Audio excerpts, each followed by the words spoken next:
It wasn't always pretty, and the Giants offense just continued to show signs of, struggling early in games and having opposing pitchers who are struggling have their best outings of the seasons or their careers or whatever. But a win is a win is a win is a win. The Giants swept the Pittsburgh Pirates, a great start to this long 4-city 11-game road trip. You are Locked On Giants, your daily San Francisco Giants podcast. Part of the Locked On Podcast Network, your team every day.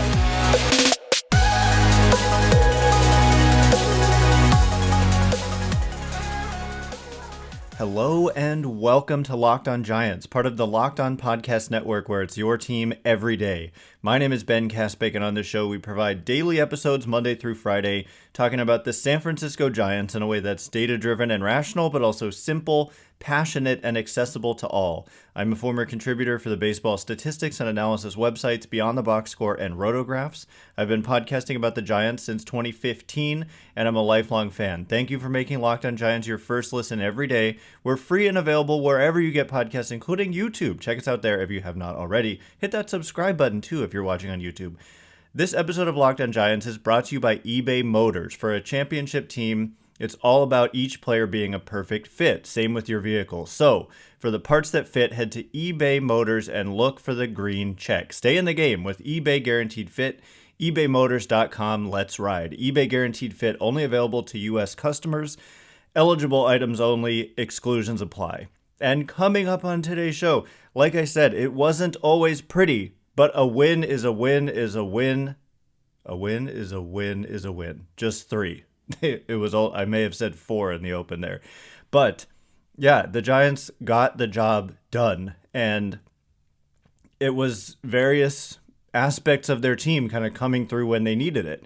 In the first game of the series, they were shut down for the first 4 innings, and then in innings 5, 6, and 7, they put up 2, 1, and 3 runs. Even though the Pirates were coming back on their end, the Giants offense responded.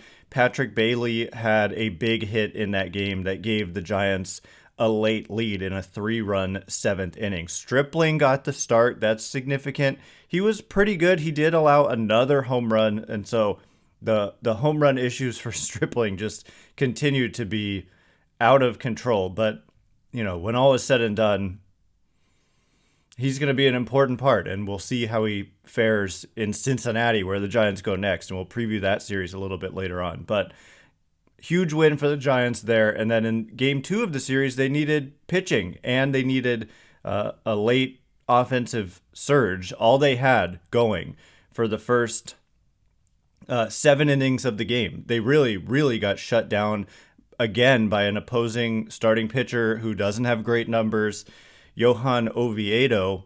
And there's a history with Mike Yastrzemski and Oviedo back when Oviedo was on the Cardinals, and he was yelling at Mike Yastrzemski, thinking he was like stealing signs from second base. And so the fact that Yaz took him deep was pretty great. But then the Giants couldn't muster anything else against him. The dude ended up going 7 innings with 10 strikeouts. It's just kind of ridiculous, I guess, is one way to put it. And we'll see. That's the thing, is we're going to check in on the offense. They haven't been this bad offensively all season. It's just kind of come up in the last few weeks. And at the beginning of the season, too, they had their inconsistencies.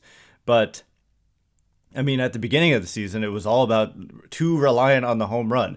Where did the home run go? I know Mike Yastrzemski hit a home run in this win, but other than that, they have not been hitting for power, and that's kind of what's been missing. A home run or two would be nice at this stage, and the Giants are going to the Great American Ballpark in Cincinnati next for a 4-game series, and it is the number 1 home park in the league for hitting home runs, more so than Denver. And so preventing them is going to be key, but also hitting some is going to be key. And we'll get to that a little bit later. But Alex Cobb, like I said, the Giants only mustered, they got 3 runs on 3 hits in this game, but they got a great start out of Alex Cobb. And he went 6 innings, allowed 1 run, a solo homer.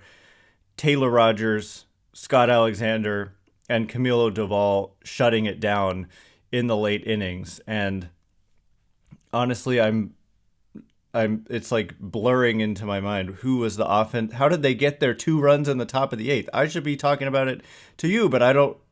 Oh, Michael Conforto. That's right. Michael Conforto had a huge hit in the 8th inning that gave the Giants 2 runs. Jock Peterson, some good base running there. Michael Conforto himself with some good base running to get that run across. And then in the finale, Giants, they got actually 3 runs in the 3rd. So that kind of bucks the trend a little bit. And they got a solid start out of Alex Wood, who went 3 2/3. They also got a nice kind of bridge appearance by Tristan Beck, who went 3 1/3, almost the same length as the starter Alex Wood. And so I've seen some like articles talking about, evaluating the Giants and whatever, and they're like, the bullpen has been heavily taxed. I think if you just look at total innings by the bullpen, you might think that, but you have to keep in mind that they have like starting pitcher types in the bullpen, a la Tristan Beck here, going 3 1/3, lowered his ERA to 3.06. He did allow 1 run, but that was it. And so this guy, 3.06 ERA, I mean, he's kind of emerged as a reliable multi-inning guy, and at some point could be a candidate to be in that starting rotation at some point relatively soon. I mean, he's just kind of been rock solid, and I really like his loose arm and just his repertoire. And when he's attacking the strike zone, he's tough. And Tyler Rogers got into some trouble. Taylor Rogers bailed him out. That was cool to see. Tyler was uncharacteristically wild. The umpires were not great in this series, and they favored the Pirates, and there were some big missed calls to Alex Wood and to Tyler Rogers there. But Taylor Rogers came in, faced 2 hitters, and struck them both out with, I think, the go-ahead run on third base. And so that was a great performance, bailing out his brother, Ryan Walker, with a clean inning, and Scott Alexander closing it out after the Giants scored 5 in the top of the 10th. Michael Conforto, a big hit. Wilmer Flores, a good job moving the runner over. I think he led off with a single, moving the runner over and getting on base himself. Jock Peterson, big sac fly. So a team effort. And this game, it was like, they got their 3 runs, but then they got shut down after that. But then in the 10th, they busted out. And so, it's baseball. Sometimes you get shut down, and sometimes you break out in a big way and get a bunch of runs. And they've been going through it for about, 2 weeks or so offensively. And hopefully, I think going to Cincinnati, this is a place to hit. And so it might be the right place at the right time for the Giants. So we're going to check in on the offense in just a minute. But before we do, this episode is brought to you by Sleeper. Want the chance to win more money with less picks? Head to Sleeper, where you can win up to 100 times your money on just 2 or more fantasy baseball picks. Do you think Luis Matos can hit a home run against Reds left-handed pitcher Brandon Williamson? I do, because, like I said, this is the Great American Small Park. I've really liked the way Luis Matos has looked. I think he's got the platoon advantage against this lefty. And yeah, I mean, the current odds here are you get 4.32 times your money by taking the over on half a home run. And if you want to take the under, if you don't think he's going to hit a home run, 1.11 times. And yeah, so head to Sleeper and use promo code LOCKEDON, and you'll get a $100 match on your first deposit. Terms and conditions apply. See Sleeper's terms of use for details. Currently operational in over 30 states. Check out Sleeper today. All right, as promised, we are going to look at the Giants' offense. Check in on the hitters, like what is going on, to the point like in the middle game of the series, they were just hacking. They were just swinging at everything that was thrown up there. It seemed like just ultra aggressiveness. What is going on with the Giants? Can we look at some of the numbers about swing decisions and all that? Thanks again for making Locked On Giants your first listen every day. Everydayers, tomorrow on the show, breaking down a big Game 1 in Cincinnati. This is a Reds team that had been red hot, although they just got swept by the Brewers, and they lost their first game going into the All-Star break, and they had like a historically rough series offensively in their last series at home against the Brewers. And so they're kind of scuffling right now, but they just called up a big prospect for this game. And so we'll be breaking it down tomorrow. The Giants play the Reds tonight at 4:10 Pacific, and you can catch every pitch of the Giants' hometown broadcast with SiriusXM on the SXM app. Search Giants. All right, so what is going on with the San Francisco Giants offense? Well, what I can say is that on the season, they have a 100 weighted runs created plus. So they have been, by this metric, exactly league average offensively. And to me, that's a little bit disappointing. I expected them to be an above average offensive team. If we go back to 2021, they were way above average. If we even look at 2022, they came in, I think, with a 101 weighted runs created plus, meaning a little bit better than average and better than they've been this season if you look at the overall kind of body of work of everybody. So what's stood out to me, though, is that there's a little bit of like crazy aggressiveness. And so I wanted to check in on plate discipline. And on the season, we can see that the Giants, by the way, the Reds are the number one team in Major League Baseball at not swinging at pitches outside the strike zone. The Pirates are the second best at not swinging outside the strike zone. So the Giants just got a taste of that with the Pirates, and now they'll see pretty much identical things with the Reds in this respect. The Giants come in at number 12, and so it's not like they're ultra aggressive. I think it's one of those things, just like with the pitching staff. Giants pitching staff ranks second in the majors in terms of not walking hitters. Their walk rate is the second best in the majors. So when you see a player come in for the Giants now and they're struggling with command, it really, really stands out because we're so used to pitchers, the Giants pitchers being the best, basically, or one of the best in the majors at not walking people. And so it stands out. And so for the Giants with their chasing, it really stands out because, I mean, they're only 12th. So, but in previous years, I think they've been better than this. And certainly in 2021, they were one of the best, I believe. I could pull that up at not chasing out of the zone. And I'm going to pull that up just so I can make sure that I'm right about that. They were number 3 with a chase rate of 23.9% in 2021. So if a pitch was out of the zone, they only swung at it 24% of the time. 23.9 to be precise. And in 2023, that rate is 27.5. And so, yeah, that's 12th. And the best in the majors is 24.8. And so that's funny. The best rates are worse now than they were then, but by quite a bit. But anyway, how about the last 2 weeks? Let's look at the last 2 weeks. Are the Giants chasing more than they've kind of generally chased on the season?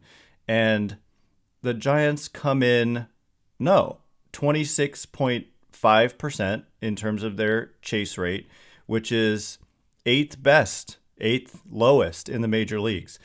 And their, zone contact rate, that's another one to look at that's pretty interesting. Yeah, the Giants have the 3rd lowest rate of contact on swings at pitches in the strike zone. So yeah, I mean, they're only making contact when they swing at a pitch in the zone 82.8% of the time.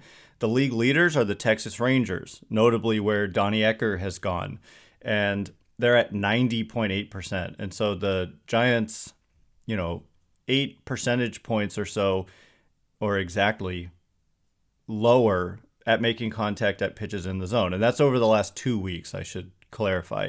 Over the full season, I think the Giants rank not great in this number overall, but they're 18th at 84%. So they're making less contact at pitches in the zone in the last 2 weeks, but they're not really chasing more. It's just more swing and miss. And I care more about swing and miss at pitches in the strike zone versus out of the zone. You don't really want to be making contact at pitches out of the strike zone because if you put it in play, you're generally not going to put it in play with authority. So it's not a huge deal to swing and miss at pitches out of the zone. Just in general, though, contact rate for the Giants, they're 21st on the season. And that's just overall swings. They make contact about 75% of the time. The best in the majors best team in the majors makes contact at 80% of their swings. And so, yeah, I mean, it explains why the strikeout rate is what it is for the Giants. The Giants do come in with a strikeout rate of 24.7%, which is the 5th highest in Major League Baseball. And if we look at the last 14 days, then that strikeout rate is, I have to scroll. It's not even that high. It's only 19.8%. And so that it doesn't so much explain anything. And their overall offense in the last 2 weeks, this is kind of telling here. They have a 74 weighted runs created plus. So they've been about 25% below average. I just want to, or 26%. Say again, a win is a win is a win. Like, it's okay. And you go through stretches like this. Another team that has struggled offensively in the last 2 weeks, I believe, is the Tampa Bay Rays. There's plenty of good teams that go through stretches like this. The Rays and Giants are close in terms of their overall offense in the last 2 weeks. The D-backs are the same as the Giants in the last 2 weeks.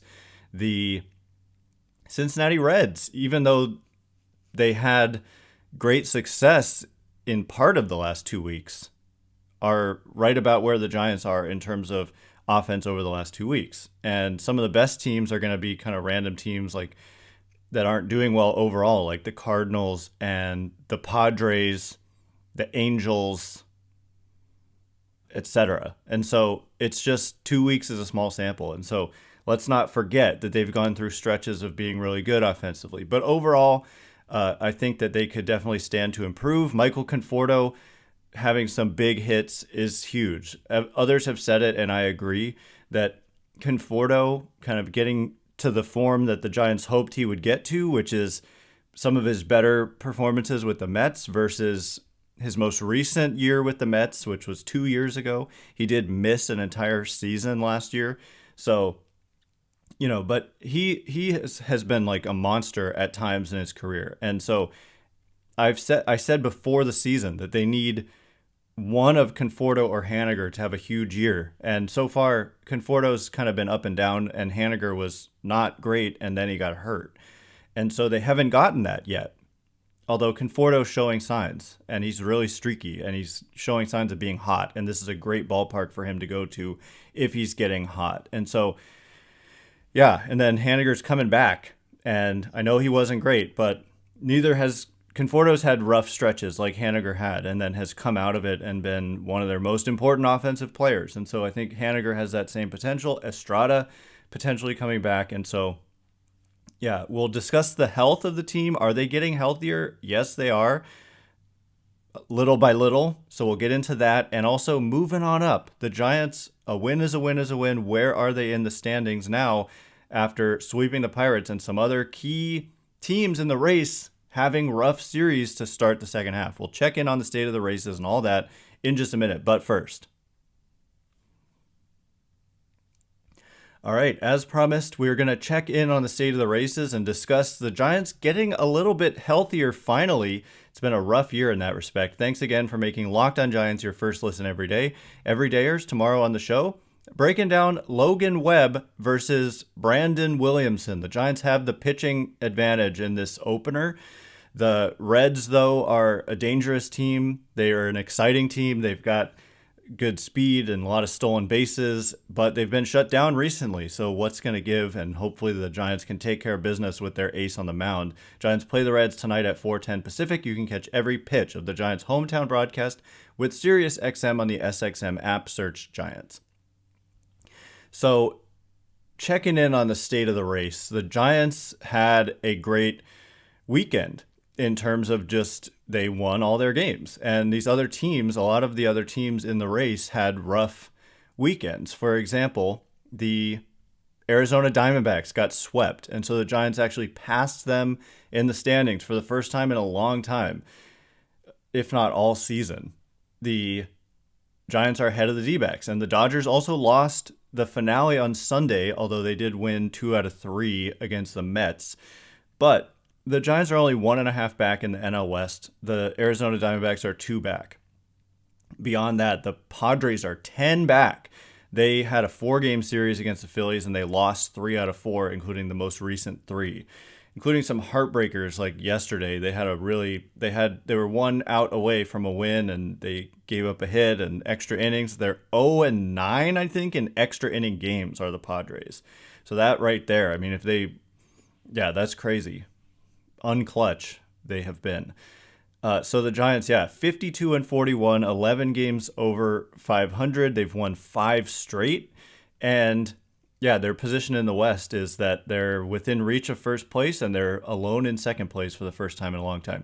But in the wild card, the Giants are now the number 1 wild card team. It's tight, though. They're only percentage points ahead of the Marlins, who also got swept. But the Marlins were well ahead of the Giants for a long time, but the Giants are now percentage points ahead of the Marlins. And then the third wild card team is the Arizona Diamondbacks. The Phillies are 2 back of the D-backs, so 1 back of the Giants. They've been hot. They're the only team. Like, if you look at Miami's lost 3 straight. Arizona's lost 4 straight. The Reds are 2 back of Arizona, so 2.5 back of the Giants. This is a huge series for the Reds. It's a 4-game series. They're looking at a team that's ahead of them in the standings, and they're going to be highly motivated. So this is a really interesting series coming up. But they've lost 4 straight themselves, and the Padres are the next team there, and they've lost 3 straight, and they're 8.5 back of the Giants. And the Mets are now 9 back of the Giants. And so, like I said, moving on up, the Giants are in a good position again suddenly with, according to FanGraphs, playoff odds of 73.6%, including division odds of 21.6%, meaning odds of winning the NL West. And the kind of median projection for the Giants now is 88 wins exactly, according to FanGraphs, I should say. So, I mean, like I said, this is a huge upcoming series. I have been saying, and I know some of you have heard me say this over and over, but teams like the Marlins and the Reds and other teams to an extent like the Phillies, the Marlins and the Reds have negative run differentials. And so sooner or later, usually that catches up with you and you don't keep having great success if you've been outscored on the season. And so Miami losing 3 straight, Cincinnati losing 4 straight is perhaps them coming down to earth a little bit. And so hopefully the Giants can take advantage as they go to Cincinnati, where they're getting a little bit healthier. So let me just say, Anthony DeSclafani, I don't think he was ever really hurt. He just said he was running on fumes, and then they put him on the IL with shoulder fatigue. But he made a rehab start, and he's due to come off the injured list and make the second start of this series.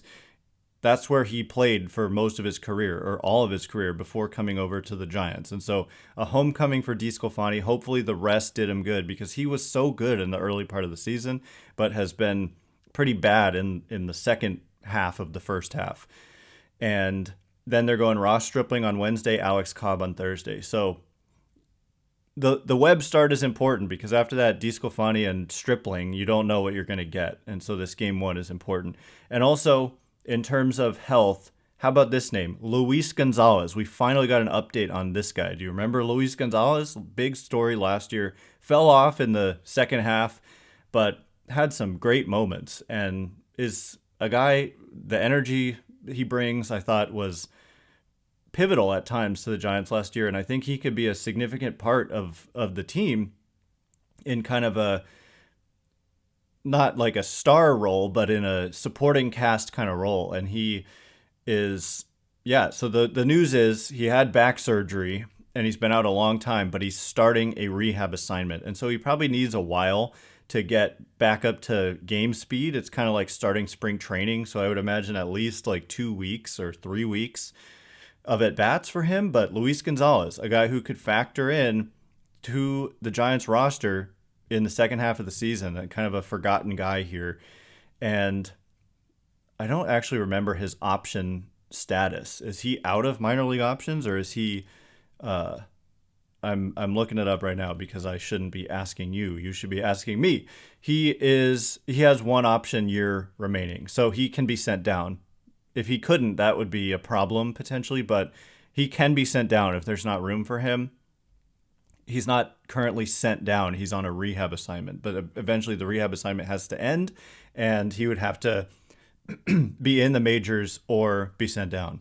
And so he can be sent down, thankfully, but he might not be. He might be a part of the Major League team. Anyway, that is all the time we have for today. Thanks again for making Locked On Giants your first listen every day, everydayers.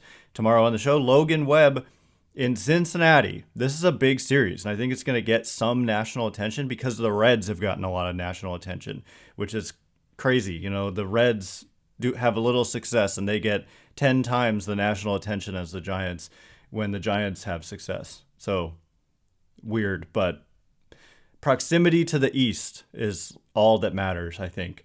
Although they've got some exciting players. Ellie De La Cruz has been very exciting, but is coming down to earth a little bit. A lot of the numbers unsustainable, and man, but really toolsy, impactful, big player, and we're going to see him. So anyway, once again, my name is Ben Kaspick. Check me out on Twitter at Ben Kaspick, Kaspick. If you like this show, please consider rating it or leaving a review. It helps me out a lot, so thanks in advance, and thanks to everyone who's done so already. Can't wait to be with you again tomorrow. Thanks again for listening. You are now Locked On Giants.